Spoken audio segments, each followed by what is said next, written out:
Muy buenos días. ¿Se escucha bien? Ya. Bueno, lo que voy a presentar en estos 20 minutos es una cosa que probablemente a muchos de ustedes también le han preguntado. Bueno, ¿viajo o no viajo? ¿Voy a esta zona? ¿Tengo unas vacaciones en Cuba? ¿Tengo que ir a Puerto Rico? ¿Qué es lo que me dirían ustedes si es que en el fondo puedo viajar o no? Hay algunas alertas epidemiológicas que han ocurrido últimamente y esto no solamente a nivel de salud. Yo les traigo aquí un automóvil que no tiene ninguna relación a lo que está en los stands del Congreso. Pero fíjense ustedes que Tata Motors, esta es la primera industria fabricante de automóviles en India y 20 a nivel mundial. Iba a sacar este año, en febrero, este modelo de automóvil con el nombre Zika. Y ya sabía que en enero se dio la alerta por la OMS de esta infección, ¿no es cierto?, por el virus Zika, y por tanto rápidamente llamaron incluso a concurso para poder cambiar el nombre de este automóvil, y en vez de ser Zika, por Citicar, quedó en Taigo. O sea, no es algo que solamente nos involucre a la parte de salud, sino que también, fíjense ustedes, a la industria automotora. Bueno, lo que vamos a revisar a grandes rasgos, ¿no es cierto?, es qué epidemiología es la que tenemos en algunos virus circundantes actualmente, cuáles son las alertas que se han dado a nivel mundial, cuáles son los vectores y los mecanismos de transmisión que tenemos, principalmente estos 3 virus que son los que vamos a ver, cuál es la clínica, las manifestaciones que tienen, cómo llegan estos pacientes y tener en consideración y decirle a aquellos pacientes que van a viajar o conocidos también, cuáles son los síntomas a tener en cuenta para luego consultar. Algunas medidas de prevención, precauciones que se deben tener, tanto que pueden llevar de acá como qué es lo que tienen que resguardar cuando estén en estos lugares de brote, y algunas conclusiones. Este es el panorama general que se veía en cuanto a la expansión del virus Zika. Fíjense que no solamente está en América, en África, ¿no es cierto?, sudeste asiático, y también en algunas islas en Oceanía. Esto es del CDC de enero de este año. Y lo que se hizo es que en enero ya, en esto de darse cuenta que había una propagación muy rápida del virus, entonces la OMS decía hacer, ¿no es cierto?, un comité de emergencia, que se hizo la primera reunión en febrero de este año, y esto es lo que más, ¿no es cierto?, llamaba la atención, cómo rápidamente se propagaba este virus, y que ya habían algunas alertas o reportes de que se asociaba a microcefalia y a síndrome de Guillain-Barré en ciertos pacientes, y decidieron en ese momento entonces aumentar la vigilancia, dar prioridad al desarrollo de algunos métodos diagnósticos nuevos o que estén disponibles en estos lugares de brote. Muy importante y que siempre se hace es la medida de control de los vectores en estos lugares, información, ¿no es cierto?, a las embarazadas de lo que en ese momento se tenía disponible, algunas recomendaciones, ¿no es cierto?, previas al viaje, o en ese momento que estaba en realidad con mayor desconocimiento el suspender muchas veces los viajes. Ya se estaba manifestando el poder investigar y hacer una vacuna contra este virus, y lo que sí estaba recomendado, o en realidad no estaba restringido, el viaje a las zonas o el comercio en zonas afectadas, a diferencia de lo que ocurrió, por ejemplo, en algunas zonas, ¿no es cierto?, países con brotes de ébola, en los cuales sí hubo algunos problemas, ¿no es cierto?, sobre todo en la parte de comercio y cómo se logró llevar, por ejemplo, alimentos u otros ciertas cosas de necesidad, ¿no es cierto?, básicas a esos países. La segunda reunión y la última reunión fue el 8 de marzo, ahí en realidad ya se sabía que habían casos importados en todas las regiones, sobre todo en la parte de América, y aumentaban, ¿no es cierto?, los casos autóctonos.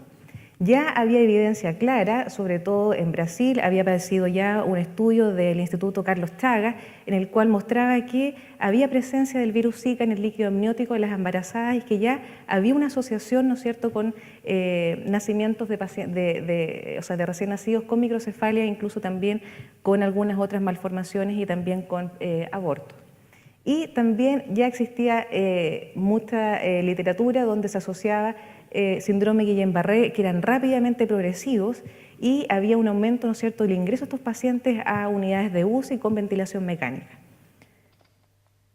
Esto es lo que pasa a la fecha, al 8 de abril. En colores es básicamente la diferencia en cuanto al momento en el cual se comienzan a aparecer los casos de virus Zika, primero en Brasil, Colombia, ¿no es cierto?, y luego comienzan a aparecer en Venezuela, Guatemala, México, posteriormente en Bolivia, Guayana, Ecuador y Cuba, que era un país que estaba quedando libre, también empiezan a aparecer casos autóctonos. en general en todas las regiones ya hay casos, ¿no es cierto?, también que son traídos, ¿no es cierto?, de otros países. En Chile también ya hemos tenido algunos casos que son, digamos, exportados o importados. En cuanto a dengue en realidad es un virus que se ha mantenido en alerta ya por algunos años, no es algo nuevo, pero en este tiempo, en el último año, ha habido un aumento de un 280%. Hay más o menos 1.500.000 personas infectadas en la zona de América y eso se debe a que básicamente también ha habido, ¿no es cierto?, un poco un descontrol del vector y también ha habido este aumento, ¿no es cierto?, también del mismo virus Zika. Entonces, por este mecanismo de transmisión un poco conjunta también ha habido además un aumento. Y fíjense ustedes que los países los cuales están involucrados con estas alertas en los últimos 3 meses son muy similares a los que vemos también con las alertas que están con respecto a la transmisión del virus de Zika. Y en el caso del virus de chikungunya, también en la región, ¿no es cierto?, tenemos toda la región de Sudamérica, también zonas de Norteamérica en las cuales hay casos, ¿no es cierto?, importados. Esto es la semana epidemiológica 14 de este año. Fíjense ustedes que en Chile, en realidad como casos autóctonos, nuevamente no tenemos porque nosotros no tenemos el vector en Chile continental. No así en Isla de Pascua, por ejemplo, donde hace ya unas semanas atrás habían 27 casos de dengue con un serotipo que en realidad es de buena, digamos, evolución. La alerta epidemiológica, así como se dio este año en febrero para la virus Zika, ya el 29 de agosto de 2014, la OMS lo había dado para dengue y chikungunya. ¿Qué implica que la OMS haga este llamado o alerta de emergencia? En realidad es que, bueno, se ponen más recursos desde el punto de vista económico, ¿no es cierto?, mayor resguardo y sobre todo lo que más se hace es poder controlar el vector. Eso es básicamente, y luego la parte clínica es poder también hacer investigación en cuanto a vacunas. Y en el caso de dengue, por ejemplo, ya hay una vacuna disponible, pero que está aprobada para administrarse en Brasil y en algunas islas polinésicas. En realidad en Filipinas, más que nada. Bueno, este es el vector, probablemente muchos de ustedes ya lo han visto o lo conocen o lo han visto, digamos, en vivo, porque es muy fácil de distinguir dentro de los otros mosquitos cuando uno está en un lugar en el cual está este vector. El principal vector es la Aedes aegypti, pero también está el Albopictus. Estos vectores son principalmente están en zonas tropicales o subtropicales. Y fíjense ustedes cómo del año 70 al año 2002 el vector por sí mismo ya ha ido aumentando, se ha ido expandiendo en su zona. Y esto explica un poco por qué podemos ver, ¿no es cierto?, que estos otros virus, ya las enfermedades se puedan ver en distintos países y se vaya también propagando. Esto es para mostrarles de por qué nace, ¿no es cierto?, el nombre Zika. Este es el bosque Zika en Uganda, en África, ahí donde se encuentra el vector y se reconoce por primera vez este virus, ya hace varios años atrás en realidad, no es un virus nuevo. ¿Qué pasa con este vector? Este vector en su forma adulta es la hembra, ¿no es cierto?, quien deja sus huevos en algunas zonas que son con depósitos de agua. Y eso es importante porque es una de las normativas, ¿no es cierto?, para poder hacer el control de los vectores. Estos huevos, ¿no es cierto?, después de algunos días o varios meses, ¿no es cierto?, pasan a esta fase de larva y luego a la fase de pupa y nuevamente, ¿no es cierto?, a su estadio, que es ya el estadio, o sea, la forma ya adulta, y es el mosquito hembra el que pica, digamos, al hombre, ¿ya? El mosquito macho, él se alimenta de flores, no de la sangre de humano. ¿Alguna relación? No lo sé. No hay ningún estudio ahí tampoco probado de estos mosquitos, cuál será su mayor afinidad de estas mosquitas hembras a los hombres, ¿ah? Pero esto es una cosa importante entonces a considerar, de que estos son los lugares en los cuales vamos a encontrar el vector. Y cuando estemos en esta zona, aquí siempre el control se hace, por ejemplo, en las zonas de neumáticos, en zonas donde se dejan agua en recipientes alrededor de las casas, y en algunas zonas también que hacen como unas cañerías, pero, o sea, no cañerías, hacen unas canaletas también. Todas esas zonas son las que se van resguardando y se ponen algunos pesticidas o insecticidas. En cuanto a los virus propiamente tal, los virus de estas enfermedades que vamos a conversar, todos son arbovirus, esto es que se transmiten por ciertos vectores como mosquitos o garrapatas. Dengue, Zika y fiebre amarilla, por ejemplo, corresponden a la familia Flaviviridae y chikungunya a la familia Togaviridae. Es importante saber esto porque cuando se piden algunos exámenes, sobre todo las serologías por test de ELISA o inmunofluorescencia, Pueden que no salgan positivos, por ejemplo, para dengue, pero puede tener una reacción cruzada con Zika. Y esto es básicamente porque están dentro de esta familia y por lo tanto hay que hacer algunos otros estudios moleculares para poder diferenciar el tipo de virus. En cuanto a los mecanismos de transmisión, básicamente y principalmente es por la picadura de mosquito. En todos los casos se ha habido reportes y se sospecha que pudiera también haber alguna infección, o sea, transmisión vía transplacentaria. Se ha hablado mucho y en realidad ya es una cosa que se ha estudiado, que está la presencia del virus Zika en semen por lo menos 4 semanas a 8 semanas, por tanto también hay una recomendación de uso de barreras, ¿no es cierto?, en cuanto a tener relaciones sexuales.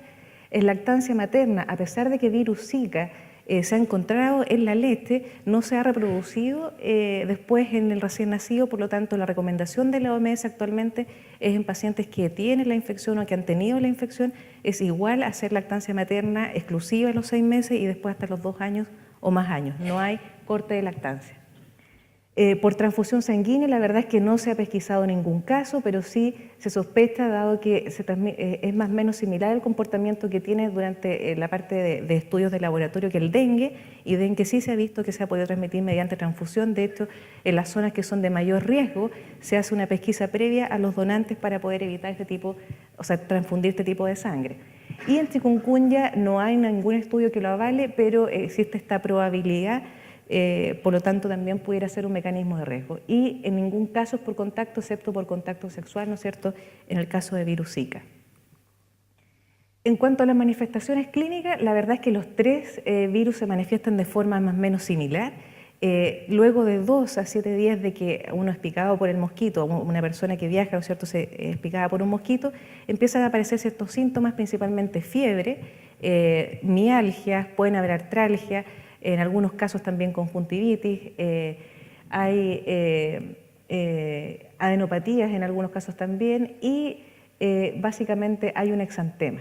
Ahora, en realidad clínicamente puede ser un poco difícil poder diferenciarlos, pero hay algunas cosas clásicas, por ejemplo, que en Zika la fiebre no es muy alta y de hecho en los casos sospechosos está definido como que una fiebre que no traspasa más allá de los 38,5, a diferencia de dengue, chikungunya, que es una fiebre alta. Chikungunya se caracteriza igual porque da mucha artralgia y los pacientes incluso después evolucionan meses o años con esta secuela de dolor articular. En el caso de Zika, además, los pacientes pueden manifestarse con dolor abdominal, con un poco de diarrea. En dengue también es clásico un dolor retroocular. Uno le pregunta al paciente si puede movilizar, ¿no es cierto?, las zonas oculares y le molesta mucho. Y en cuanto a los exantemas, son unas fotos tomadas en Brasil de un paciente con Zika. Fíjense ustedes que en realidad el exantema que tiene no es algo no tiene algo distintivo, digamos, al resto de otro exantema que uno pudiera ver por otra patología o solamente por tener un cuadro febril. Fíjense ustedes también en dengue, este es un cuadro agudo, una infección aguda en el cual es un eritema plano, ¿no es cierto?, y que uno al palparlo queda marcado, ¿no es cierto?, esta zona. Y después en la fase de convalecencia se pueden ver estos islotes blancos. Eso es algo que es más característico de dengue. Y en el caso de chikungunya, fíjense ustedes también que es un exantema, en este caso que es un poquito como más purpúrico, ¿no es cierto?, que en general uno al verlos pudiera orientarse, ¿no es cierto?, a qué tipo de patología pudiera ser, pero en general se estudian las 3 enfermedades al mismo tiempo. Con respecto a dengue, la verdad es que bueno, en realidad las 3 enfermedades, como son estos cuadros virales, son autolimitadas y duran más o menos 7 días todos estos cuadros todos los signos y síntomas que les mencioné. En el caso de dengue puede ocurrir algo que puede pasar una fase grave, y esa fase grave o ese dengue hemorrágico ocurre que es por extravasación de plasma, ocurre en cuadros hemorrágicos graves y también falla multiorgánica. Los signos de alarma que uno tiene que tener atentos en este caso es sobre todo hepatomegalia en el momento que uno evalúa al paciente, a diferencia de las otras 2 virus. Puede haber dolor abdominal intenso, vómitos persistentes, el paciente puede tener edemas, anasarca, puede haber ascitis y otro compromiso, ¿no es cierto?, como derrame pleural, y ya puede llegar incluso a ser un shock séptico con insuficiencia respiratoria, ¿no es cierto?, y también falla multiorgánica que les lleva, ¿no es cierto?, a manejo en UCI. Cosas importantes a saber de dengue. Cuando uno tiene una infección por dengue, en la infección primaria uno hace inmunidad para toda la vida por ese serotipo. Y en los primeros 2 o 3 meses puede quedar con inmunidad para los serotipos cruzados. Dijimos que en dengue hay 4 serotipos y el serotipo, el DEN1, es el más leve. Ahora, ¿Qué ocurre cuando, si ya hace una infección primaria por dengue y luego se expone nuevamente y se infecta por dengue, como quedan anticuerpos en alto grado, son anticuerpos específicos, ¿no es cierto?, nuevamente el reaccionar con el virus puede hacer un dengue grave, un dengue hemorrágico. Por eso igual las personas que ya han tenido dengue igual se les educa y se les dice que, ojo, que tengan las mayores precauciones para no volver a tener alguna picadura por mosquitos o estar en alguna zona de riesgo. En el caso de los dengues hemorrágicos, bueno, la posibilidad de tener contacto, ¿cierto?, hacer la infección por nuevos serotipos es de un 5 al 15% y la mortalidad también en estos casos llega a un 15% también. En cuanto sí a las complicaciones que se han visto, fíjense ustedes que en realidad en varios de los países hay muchos casos, sobre todo en Brasil. En Colombia actualmente hay más reportes publicados en que ya hay asociación, ¿no es cierto?, con microcefalia, hay insuficiencias placentarias y también han habido mortinatos y abortos. Y en cuanto a Guillain-Barré, también son los mismos países en los cuales hay un aumento actual de este síndrome asociado por virus Zika, como en Brasil, en Colombia, en República Dominicana, y en algunos casos que se ha ido disminuyendo, como es en Haití, en algunas de las Guayanas y en Puerto Rico. En general, el último ordinario que se envió al Ministerio con respecto más que nada a Zika, en el fondo, cómo nosotros podemos sospechar estos casos, fíjense ustedes que son cuadros febriles, ¿no es cierto?, de pacientes que vienen de alguna zona en la cual está circulando tanto el vector o que esté conocido el brote, y que está asociado a hiperemia conjuntival, artralgias, mialgia, en algunos casos como el dengue, por ejemplo, hemorragias leves, y en chikungunya, ¿no es cierto?, también cefalea o náusea. En estos casos, en el fondo, lo que hay que hacer es, ¿no es cierto?, notificar a la Seremi. Hay un formulario de envío de muestra que en este momento es para los 3 virus, antes estaba separado, y además de enviar este formulario para los 3 virus, se tiene que hacer por vigilancia estudio de sarampión, ¿ya? Y esto se envía al Instituto de Salud Pública en caso, ¿no es cierto?, que ustedes estén también en hospital, y en caso de privado se puede también hacer algunos test en forma particular. Fíjense ustedes en dengue cuáles son los estudios que nosotros podemos hacer. Los primeros días hay una alta viremia y esto corre en realidad para las los tres infecciones virales que estamos hablando, y aquí uno puede hacer un aislamiento viral o también puede hacer biología molecular donde uno puede detectar el material genético, y esto es mediante PCR. Esto es lo que se hace si ustedes tienen un paciente que lleva síntomas menos de 4, o sea, hasta 4 días, digamos, de evolución de los síntomas. Si ya ha pasado los 4 días, probablemente la viremia va a bajar, ya no nos va a servir hacer una PCR y por lo tanto podemos hacer serología. Y aquí estaría IgM e IgG que se pueden solicitar mediante ELISA principalmente. En el caso de Zika es lo mismo, podemos hacer biología molecular con una muestra de suero en los primeros 5 días y posteriormente hacer inmunofluorescencia o ELISA para detectar IgM. Y en el caso de chikungunya también lo mismo, los primeros días biología molecular y posteriormente también serología. Estos virus son capaces de quedar o montar esta respuesta inmunológica y quedar con IgM positiva incluso hasta el mes o 2 meses de haber tenido la infección. Así que por lo tanto después nos sirve bastante, aunque el paciente venga un poco más tardío, y en algunos casos, por ejemplo, uno quisiera saber si es que lo que tuvo fue un dengue, porque va a ser importante saber si es que vuelve a viajar a otra zona, que trate de exponerse lo menos posible, ¿no es cierto?, a este vector, por lo que yo les mencionaba. Y por último, en cuanto a algunas precauciones que ustedes le pueden decir a estas personas que van a viajar, lo primero es que en todo lugar que van a estar es que esté todo cerrado, que usen mosquiteros, ¿no es cierto?, el uso de ropa manga larga, de colores claros, evitar exponerse al vector. El vector aparece, ¿no es cierto?, en el momento crepuscular y en el alba, y uno lo diferencia claramente, empieza a aparecer este mosquito con esta coloración específica, y ustedes se van a dar cuenta al tiro que este Aedes aegypti. Lo otro es un uso de repelente de piel que tiene que tener este componente DEET, que está probado, que no es tóxico en humanos a estas concentraciones, idealmente que llegue a concentraciones cercanas al 30%.